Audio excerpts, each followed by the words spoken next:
El romanticismo. El siglo XIX encontró un mundo en pleno cambio. En Europa, primero la Revolución Francesa y después Napoleón señalaron que sería la burguesía, y no ya la aristocracia, la clase dominante de la nueva era. El auge de la flamante producción industrial, por su parte, alteró las fibras más íntimas de la economía y la sociedad. Las ciudades empezaron a superpoblarse y se acentuaron las diferencias entre ricos y pobres. En América, la mayoría de las colonias se constituyeron en estados independientes de las metrópolis. Los escritores que convivieron con estos cambios radicales fueron los románticos. Sus pasos iniciales los dieron como consecuencia de la Ilustración. En ella entroncaban y a ella se opusieron movimientos como el alemán Sturm und Drang, Tempestad e Impulso, que ya en la década de 1770 promovía la exaltación del genio creador contra el racionalismo del siglo de las luces. También resultó esencial en la formación del romanticismo la literatura sentimental puesta en boga por el abad Prevost y Samuel Richardson. Alemania y Gran Bretaña, con colosos como Goethe, Schiller, Walter Scott o Lord Byron, serían los primeros escenarios románticos. Luego Francia, Italia, España, Rusia y los flamantes países americanos se sumarían a esta pléyade con otros talentos, entre ellos Victor Hugo, Lamartine, Manzoni, Leopardi, Becker, Espronceda, Larra, Pushkin, Hawthorne, Poe, Andrés Bello y Esteban Echeverría. La nueva tendencia, imperante hasta mediados del siglo XIX y con ecos que llegan al presente, defendía la primacía de la emoción sobre lo intelectual, la libre manifestación de la sensibilidad y la evasión por medio del sueño, del exotismo o del pasado histórico. Rendía culto al individualismo y la naturaleza y revalorizaba las tradiciones populares. Si los autores ilustrados se asemejaban a científicos, los románticos parecían profetas, visionarios inspirados por una musa que residía en su intuición, imaginación y sentimientos. La lírica, con metros variados y una gran emotividad, produjo obras de desgarrada melancolía junto a otras finamente irónicas y hasta picarescas. Siempre intensa y espontánea, unió sensualidad e idealismo para cantarle al amor y a la patria, a través de odas, elegías, baladas, romances y sonetos. El teatro presentó eminentemente dramas heroicos y pasionales centrados en los conflictos internos de los protagonistas. Aunque estos fueran personajes históricos, fueron tratados como hombres y mujeres corrientes, habitualmente acechados por sus instintos y el destino, y con diálogos escritos en tono coloquial. La narrativa, finalmente, también puso el acento en la vida interior de los individuos, destacando la subjetividad e irracionalidad de la misma. La novela experimentó un notable apogeo, sobre todo los subgéneros histórico y de misterio, y el cuento fantástico fue llevado a sus cumbres tanto en su faceta más macabra como en la infantil. Para la medicina romántica fue fundamental el concepto de la unidad de la naturaleza orgánica y el espíritu.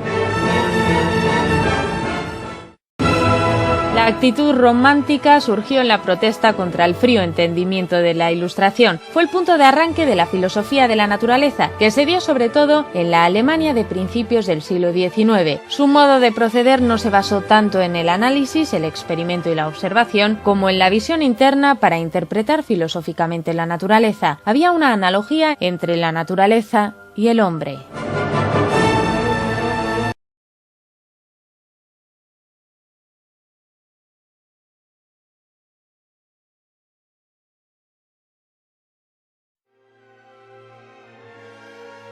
Propuso la utilización del éter al cirujano jefe del Massachusetts General Hospital.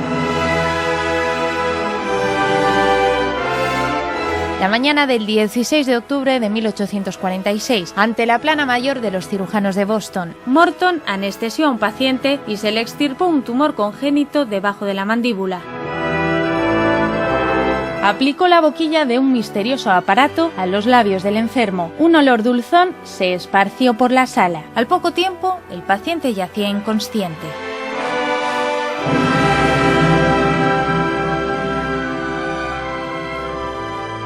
Cuando el paciente volvió en sí, dijo que no había sentido nada. El médico, con el bisturí todavía en mano, dijo: «Señores, esto no es un engaño».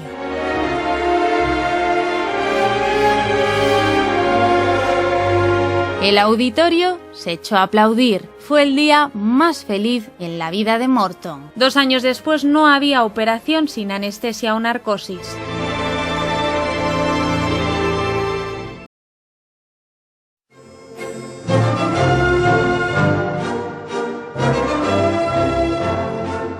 Desde el punto de vista práctico, para mí es muy importante el descubrimiento paulatino, no es un descubrimiento de una sola persona, no se me malinterprete, de la antisepsia. Se podría decir la antisepsia la descubrió Semmelweis, sí, pero no se enteró nadie.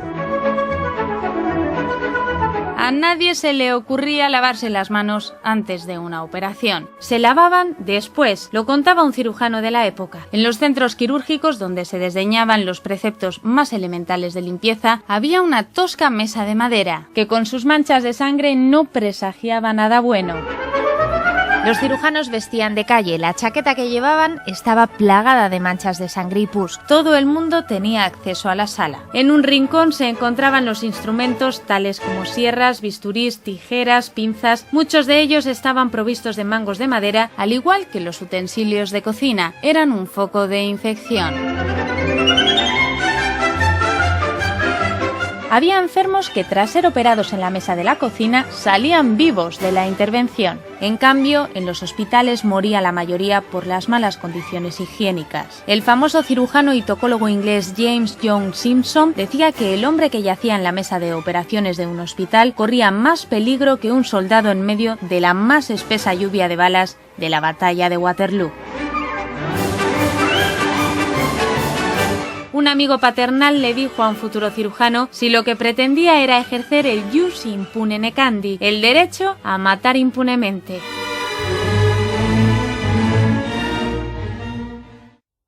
Una nueva cirugía había nacido.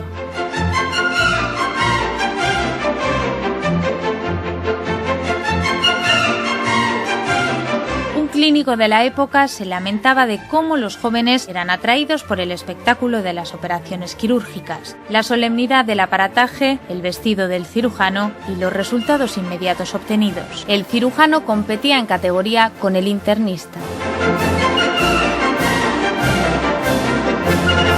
El cirujano tenemos la suerte de resolver unos problemas muy graves, claro, porque es un paciente que tiene un tumor muy grande y que vamos a suponer intracraneal y es un tumor benigno, y si no lo operas se va a morir, y si lo operas lo normal, un 90 y tantos %, casi el 99%, va a salir bien sin ningún problema.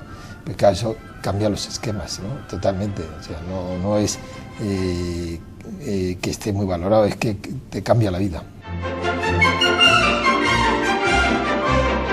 Una nueva metodología instrumental adecuada permitió al cirujano perfeccionar su eficacia clínica. El control de la hemorragia, la anestesia y la antisepsia fueron las 3 victorias técnicas fundamentales.